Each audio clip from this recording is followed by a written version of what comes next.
Hayaan mo natin silang lumabas.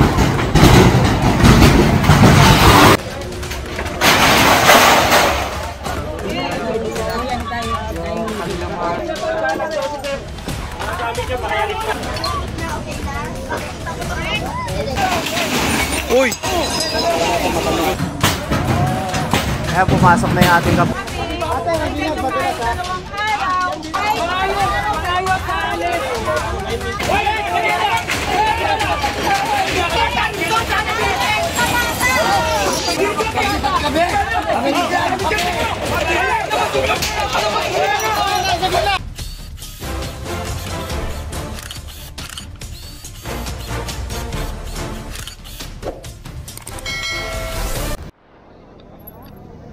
Magandang tanghali sa atin lahat. Narito tayo ngayon sa kahabaan ng Abad Santos. Malapit to sa Antipolo Street. Ayan, so may nangyayari kasing demolition dito. Bali humabol lang tayo. Kung titignan natin, napakarami ng mga bote na ibinato sa mga demolition team rito ng mga residente. Ayan o. Without relocation na nakalagay. Pagkakalam ko, ito kasing part na to, i-demolish talaga yan. Yan. May mga SWAT na rito. Kasi nga, ang pagkakalam pa natin, second attempt na to. Yan. Dito dumaan yung mga residente sa fire exit nitong building na to para mamato ng mga bote. Ayan. Mga yero, mga natanggal nagkalat. Kaya talagang ingat dito dahil delikado. Ito yung demolition team. Yan.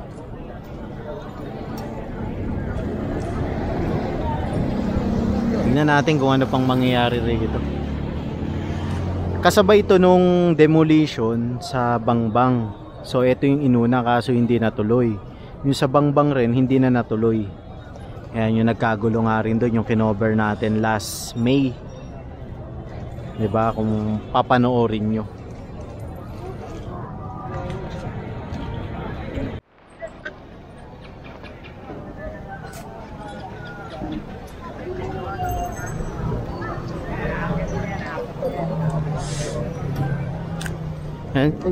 Sorry tay. Yan, bali pumorma yung SWAT rito. Aakyatin tong fire exit ng building na to.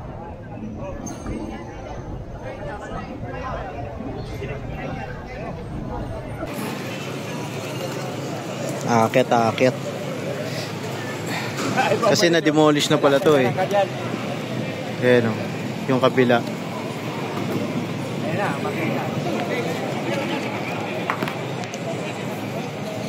Bali private property pala tong hindi ni-demolish rito. Kaya kahit na anong request nila ng TRO dyan, wala yan.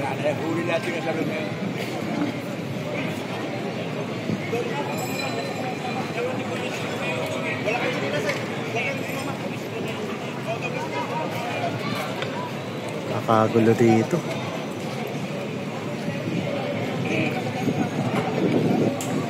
May sumisilip na dun sa na yun, no? Sa yero na to. Ito.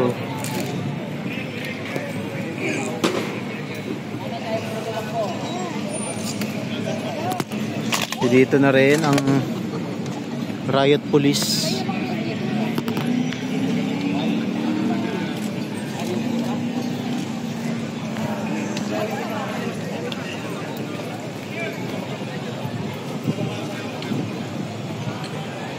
Delikado to, baka magkabatuan ulit.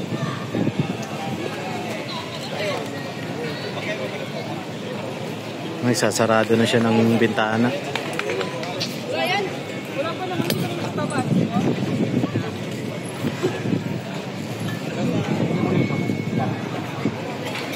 Lapit na kayo dito pare. Lapit na kayo dito. Wala namang babag yan. Ayan, pinapalapit na. Demolition team. Kasi inakit na ng SWAT, bali tutuloy na yung ano nila pagde-demolish ng area na to. Yan o.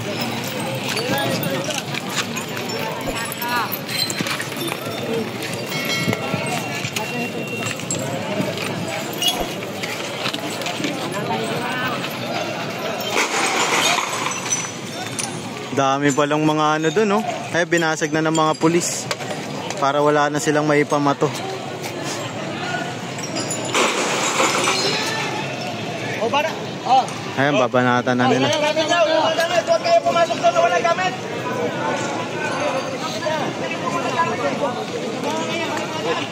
Mga martilyo. Andi dito na yung sheriff ang pagkakalam natin. Sheriff.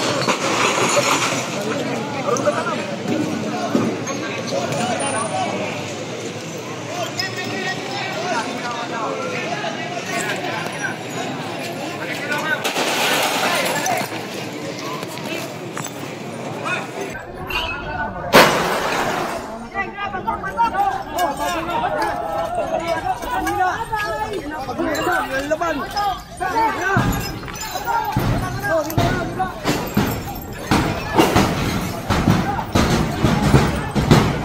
Hindi ba?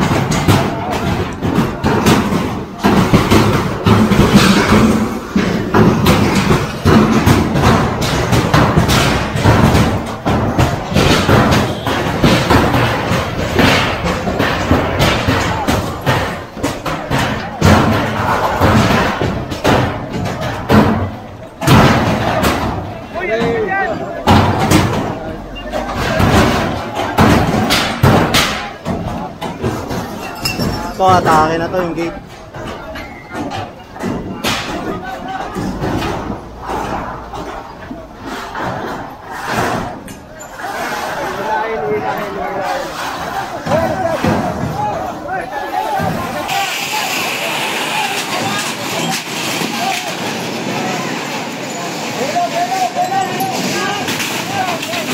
Uy!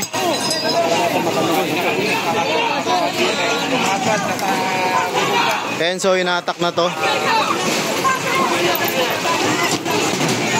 Nagigiba na.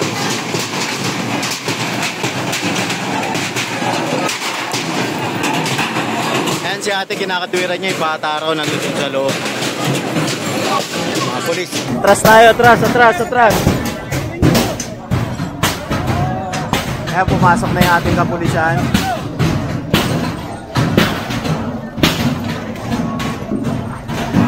Kasi magkagulo na naman kaya pumasok na yung kapulisan natin. Ito yung nahatak na ng L300, itong gate nila para matanggal.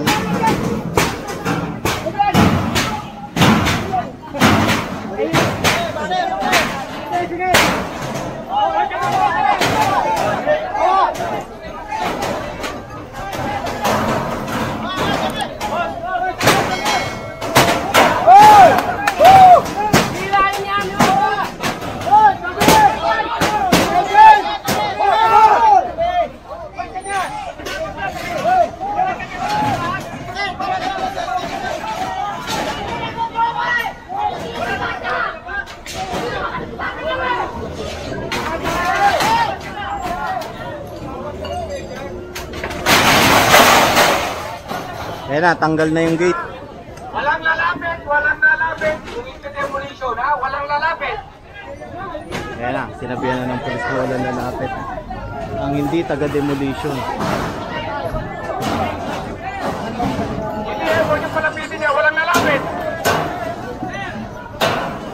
Demolition lang, ha? Demolition.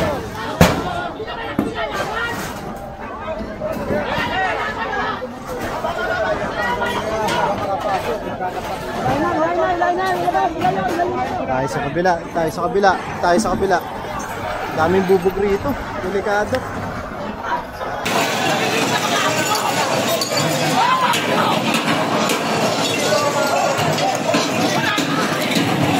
Kaya may sinisigaw si Sir Don.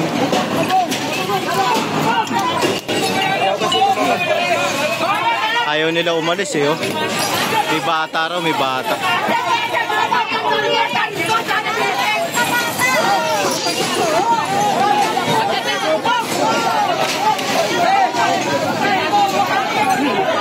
Kaya may SWAT sa taas ha, may SWAT nakabantay.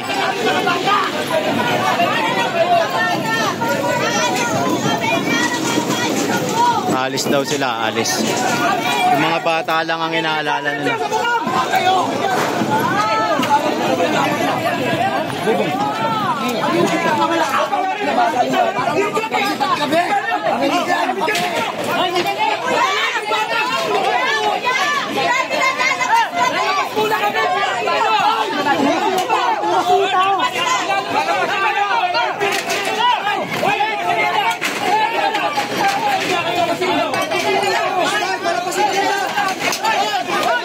Si Sheriff po.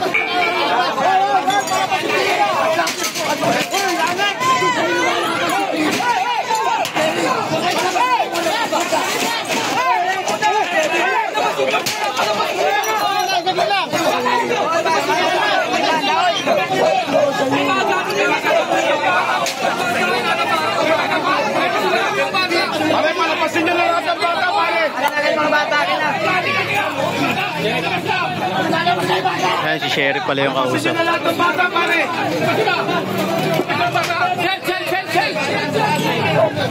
Atras tayo, atras. Atras tayo, atras.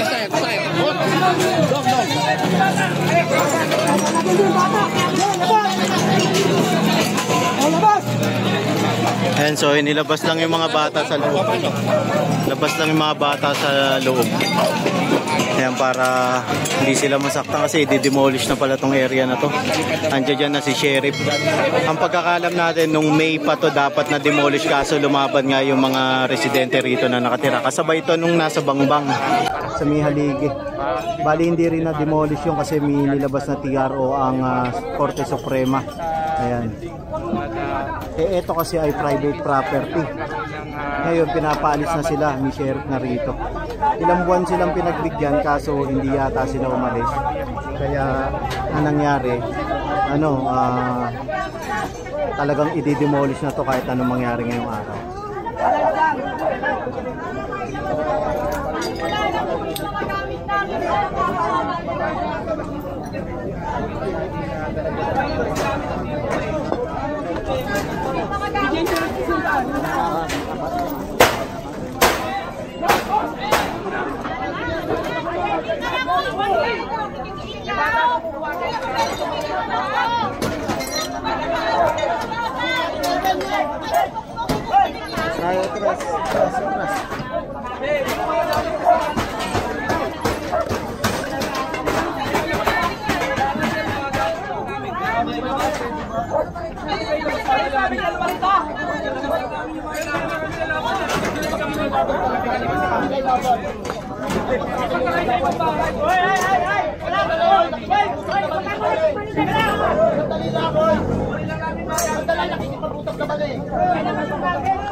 Makinig, wag muna. Hayaan mo natin sila lumabas. No? Palabasin muna natin sila.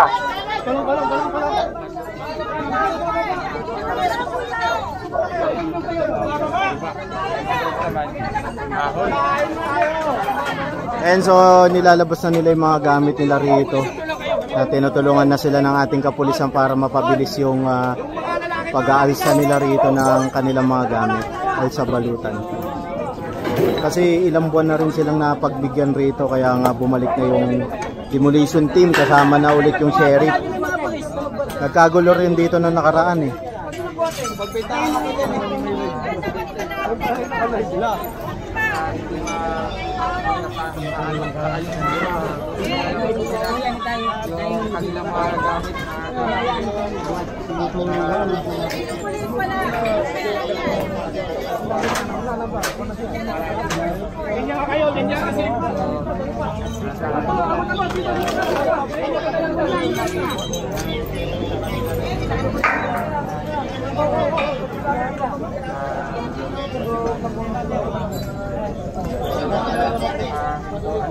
Sana nangyari sa pamilya ko yan.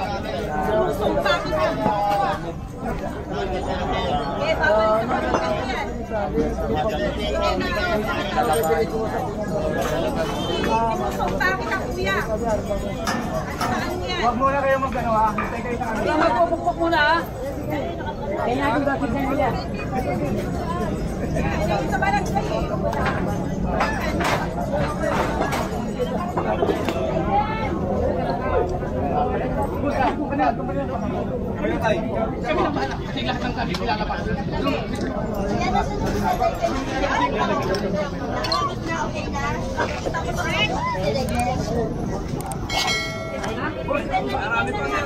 Inupuntan niyo.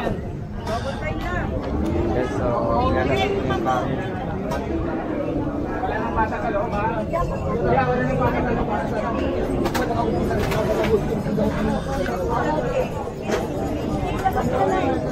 Kain na mo kayo. Kain na, kain na.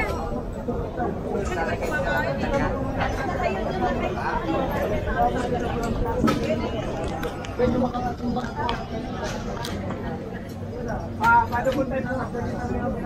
Ayaw ka mag-double time. Para kayo mapagod. Yan. Ganyan lang, sir.